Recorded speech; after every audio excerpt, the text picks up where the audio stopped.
He turned down $4 billion to protect 11 strangers. It wasn't a job, it was a test.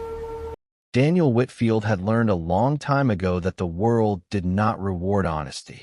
It rewarded convenience.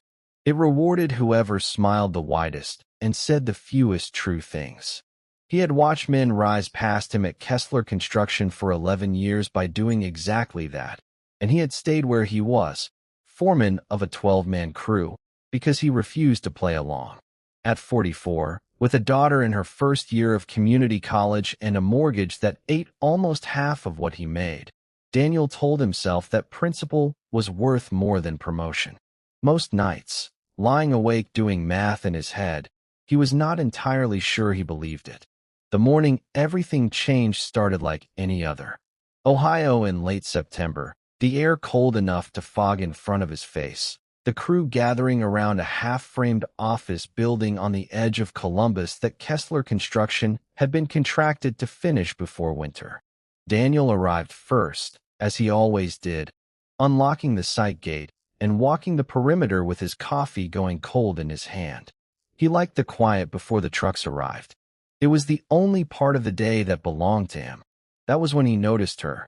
A woman standing near the fence line in a gray wool coat that looked wrong for a construction site, watching the building with an intensity that made Daniel slow his steps. She was maybe in her late 30s, dark hair pulled back, no hard hat, no clipboard, nothing that marked her as belonging there. When she noticed him watching her back, she didn't flinch or look embarrassed.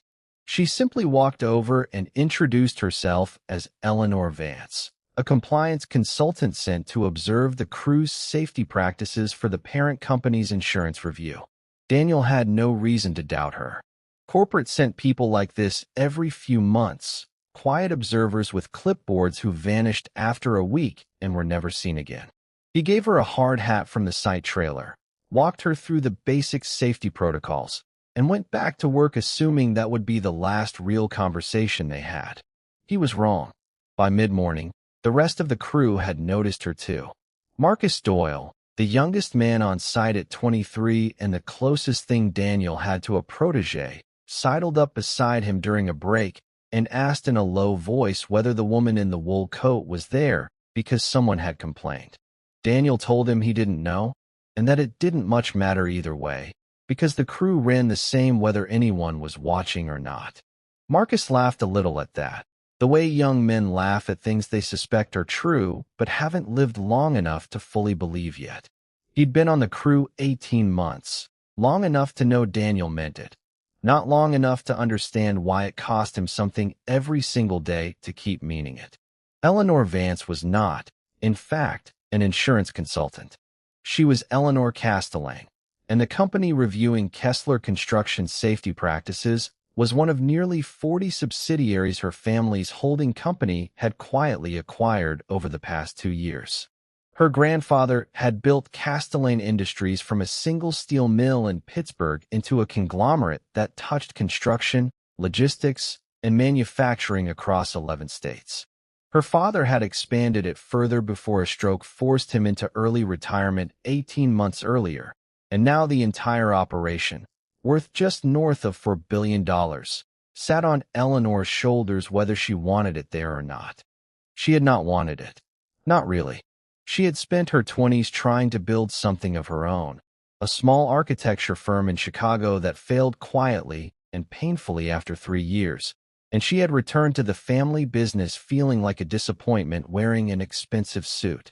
Her father, before his stroke, had given her one piece of advice that stuck with her more than anything in business school ever had.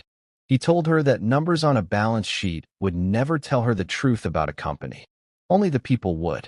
And the only way to hear the truth from people was to become one of them for a while, unnoticed, unannounced, invisible in plain sight. So when Castellane Industries quietly absorbed Kessler Construction as part of a larger regional buyout, Eleanor made a decision her board would have fought if they'd known about it. She would not review the acquisition from a boardroom 40 floors above the city. She would walk the site herself, under a false name, and watch how the people at the bottom of the org chart actually behaved when they thought no one important was watching. For 2 weeks, Eleanor returned to the site nearly every day. She asked questions that seemed procedural on the surface but were, in truth, designed to reveal character. She asked the electricians whether they ever cut corners when a deadline loomed. She asked the young apprentices whether they'd ever seen a foreman look the other way on a safety violation to keep a schedule intact. Most of the answers she got were careful, guarded, the kind of answers people give when they suspect they're being evaluated even if they can't say why. Daniel's answers were different. When she asked him directly whether he'd ever falsified a safety log to keep a project on schedule, he looked at her like the question offended him personally. He told her that 3 years earlier, he had shut down an entire floor of a different job site for 2 full days after finding faulty scaffolding bracing, even though it cost Kessler Construction a penalty clause worth almost $60,000. His supervisor at the time had screamed at him for it. 6 months later, that same supervisor was fired after a scaffolding collapse on another site injured 2 workers. Daniel didn't tell the story like he was proud of it. He told it like it was simply what any decent person would have done, and the fact that it had cost him a promotion afterward barely seemed to register as relevant. He told her one more detail that day, one he hadn't planned on sharing. His wife, Carol, had died 4 years earlier from an illness that had drained their savings faster than either of them could track, and in the last months, when she was too weak to sit up on her own, she used to tell him that the only thing she wanted him to promise her was that he wouldn't let the exhaustion turn him bitter. He said that promise was the reason he still bothered showing up early enough to walk the perimeter alone every morning, because the quiet felt like the only place left where he could keep it. Eleanor didn't write that part down. Some things, she was learning, didn't belong on a clipboard. Eleanor found herself returning to that conversation more than any other in the weeks that followed. Not because it was dramatic, but because it wasn't. He hadn't been performing for her. He genuinely believed the choice had been ordinary. It was during the 3rd week that Eleanor made her move, though not the one anyone watching might have expected. Castellane Industries had already decided, before she ever set foot on the site, to restructure Kessler Construction's management layer. Half the foremen across the company's regional sites were going to be quietly let go and replaced with corporate-trained managers who better fit the parent company's standardized systems. Eleanor had the list. Daniel's name was on it, not because of any failure on his part, but because his pay grade and tenure made him an easy cost to cut. She could have simply let it happen. It would have been the clean, efficient, entirely defensible business decision, and no one above her would have questioned it. Instead, she found herself sitting across from Daniel in the site trailer after hours, the fluorescent light humming overhead, telling him something closer to the truth than she'd told anyone on the site so far. She told him her real name. She told him what she actually did. And then she told him she wanted to offer him something unusual, a position overseeing safety compliance across all of Castellane Industries' construction subsidiaries, a role with a salary nearly 4 times what he currently made, full benefits, relocation assistance to Pittsburgh, and a seat that would put him in rooms with regional vice presidents instead of construction crews. There was, however, a condition attached, and it was the condition that would define everything that came after. Eleanor told him plainly that the position would require him to personally deliver the restructuring news to the 11 other foremen being let go across the region, framing it internally as recommendations he had made, so that corporate leadership wouldn't bear the reputational cost of the layoffs directly. In exchange for his silence and his cooperation, his own crew, the 12 men he worked beside every day, would be protected from the cuts entirely. "I'm not asking you to do anything illegal," Eleanor said, watching his face for the reaction she'd learned to read in dozens of trailers just like this one. "I'm asking you to make a business decision. People make them every day." Daniel didn't answer right away. He turned his coffee cup slowly on the table, the way he did when he was working something out in his head instead of his mouth. "Whose business decision, though?" he finally said.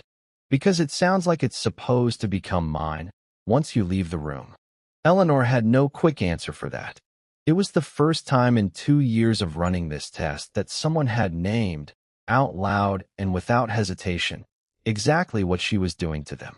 Daniel sat with that offer for a long moment before he answered. He thought about his daughter's tuition bills. He thought about the mortgage, about the used truck that needed brake work he kept putting off, about 11 years of watching other men take shortcuts and rise past him while he stayed exactly where he was. For times his salary was not an abstraction to him. It was the difference between constant quiet worry and something close to peace. But he also thought about the 11 men whose names he didn't know yet. Men just like him, standing in trailers just like this one on other sites across 3 states, about to be told their jobs were gone because someone above them needed a convenient story. He thought about the supervisor who had screamed at him for shutting down that scaffolding, and how easy it would have been, back then, to just sign the log and move on. He had understood something that day that had never left him. That decency wasn't a quality you got to keep in reserve for the moments that were easy. It only meant anything in the moments that cost you something. He told Eleanor no. Not angrily, not dramatically. He told her that he wouldn't build his own comfort on 11 men's silence, and that if Castellane Industries needed someone to deliver bad news dressed up as good management, they'd have to find someone else to do it. Then he stood up, thanked her for the coffee she'd bought him that morning, and walked back out onto the site to finish his shift. Marcus caught up with him near the rebar stacks a few minutes later, having watched the woman in the wool coat leave the trailer looking rattled in a way she hadn't all week. He asked Daniel what that had been about.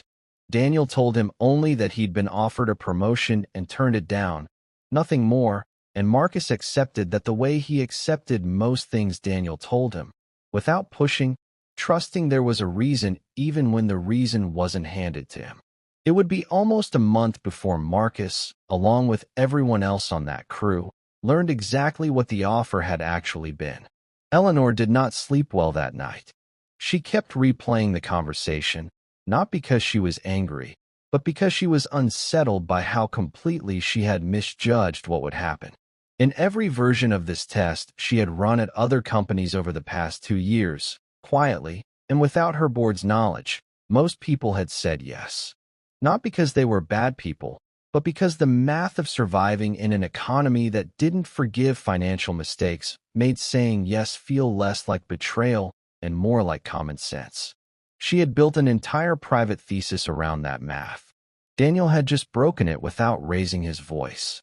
She thought about her father, and the advice he'd given her before the stroke took away his ability to run the company he'd spent 40 years building. She thought about how he'd always said the truth about a company lived in its people, not its balance sheet. She realized, sitting alone in a rented apartment 3 miles from a construction site under a name that wasn't hers, that she had spent 2 years testing employees to find out how far they'd bend, and had never once stopped to ask what she would do if someone simply refused to bend at all. She called her chief operating officer that night, a man named Richard Bell who had run the company's day-to-day operations since her father's stroke and who had built the restructuring plan in the first place. Richard argued the numbers hadn't changed. The math that justified cutting the foreman still worked, regardless of what one man in Ohio had said to her in a trailer. Eleanor told him the math had never been the problem. The math had always worked. That was exactly what had been bothering her for 2 years, and she was no longer willing to let a spreadsheet make a decision that people would have to live inside of. The following morning, she didn't return to the site as Eleanor Vance. She returned as herself. The crew's reaction to learning who had been standing among them for 3 weeks ranged from stunned silence to open suspicion. A few of the younger workers assumed they were about to be fired on the spot for something they'd said during those casual conversations.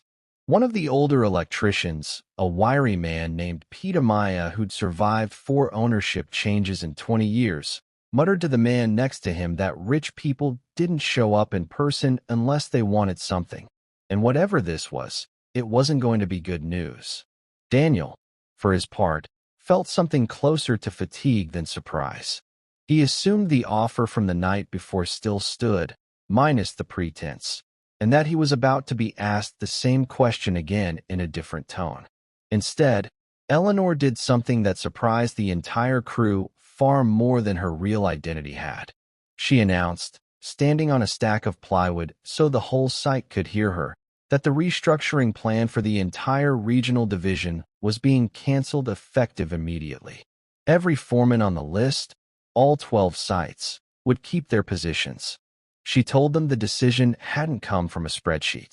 It had come from a conversation with one man on one site who had refused to trade 11 strangers' jobs for his own advancement, and that if a company the size of Castellane Industries couldn't build itself around people who behaved like that, it didn't deserve to keep growing in the first place.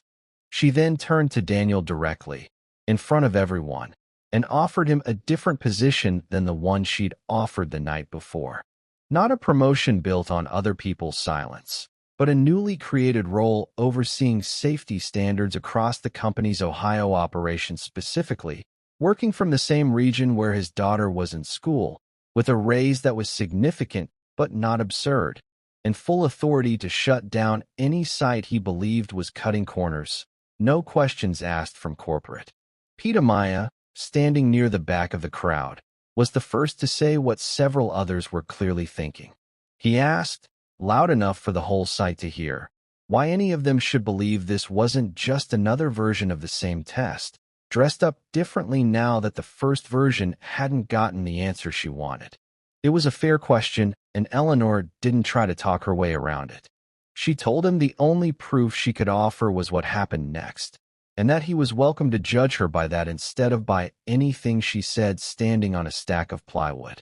Pete didn't look convinced, but he didn't argue further either, and over the following weeks, as the restructuring cancellation held and nothing about the crew's jobs changed, his suspicions softened into something closer to grudging respect, the same kind he'd have shown any foreman who'd earned it the slow way.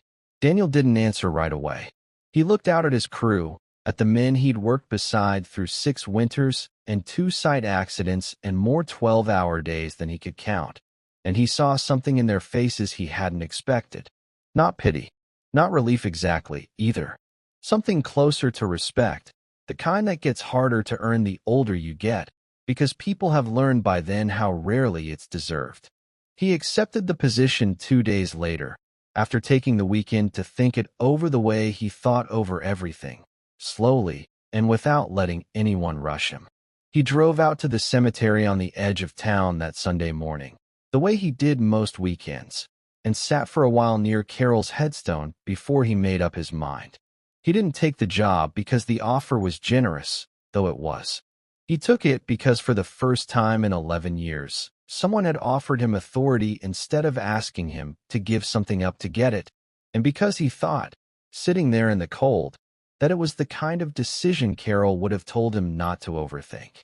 Word of what happened on that site spread faster than either of them expected, first through the company, then through local news outlets covering the surprising reversal of a regional restructuring plan, and eventually into a wider conversation about corporate accountability that neither Daniel nor Eleanor had set out to start. Reporters focused on the strangeness of a billionaire heiress going undercover on her own company's construction site.